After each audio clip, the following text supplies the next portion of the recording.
دین حق میں توحید سب سے بنیادی ستون ہے۔ جب لوگ اس سے منحرف ہو کر خدائی میں شریک ٹھہرانے لگیں تو معاشرتی اور روحانی زوال کے دروازے کھل جاتے ہیں اور ضابطۂ الہی کی بنیادیں ہل جاتی ہیں۔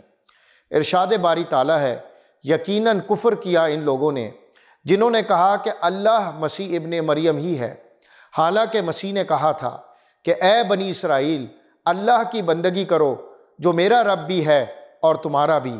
جس نے اللہ کے ساتھ کسی کو شریک ٹھہرایا اس پر اللہ نے جنت حرام کر دی اور اس کا ٹھکانہ جہنم ہے، اور ایسے ظالموں کا کوئی مددگار نہیں۔ سورہ المائدہ آیت نمبر 72۔ یقیناً کفر کیا ان لوگوں نے جنہوں نے کہا کہ اللہ تین میں ایک ہے، حالانکہ ایک خدا کے سوا کوئی خدا نہیں ہے۔ اگر یہ لوگ اپنی ان باتوں سے باز نہ آئیں تو ان میں سے جس جس نے کفر کیا ہے اس کو دردناک سزا دی جائے گی۔ سورہ المائدہ آیت نمبر 73۔ ناظرین، اللہ تعالیٰ نے یہاں دو طرح کے شرک کے دعووں کی سخت تردید کی ہے۔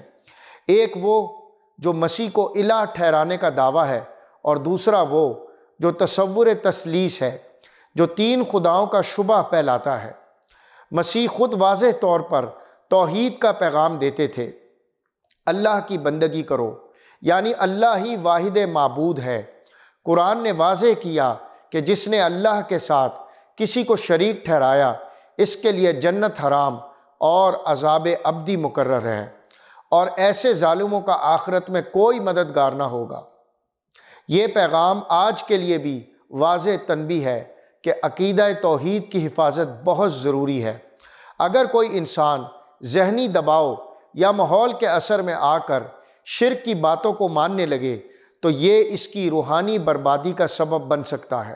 جو لوگ عیسائیوں کے عقیدے جیسے تثلیث یا حضرت عیسیٰ کو خدا ماننے جیسی باتیں چھوڑ کر خالص دل سے توحید اختیار کرتے ہیں، اللہ تعالیٰ نہایت رحم کرنے والا ہے۔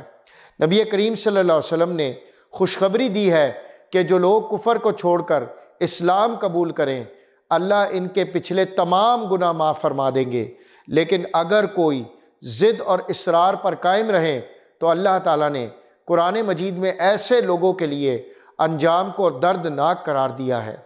اے اللہ، ہمیں خالص توحید کی سمجھ اور عمل عطا فرما، ہمیں ہر قسم کے شرک سے محفوظ رکھ اور ہمیں اپنے رحم و کرم سے نواز۔ آمین یا رب العالمین۔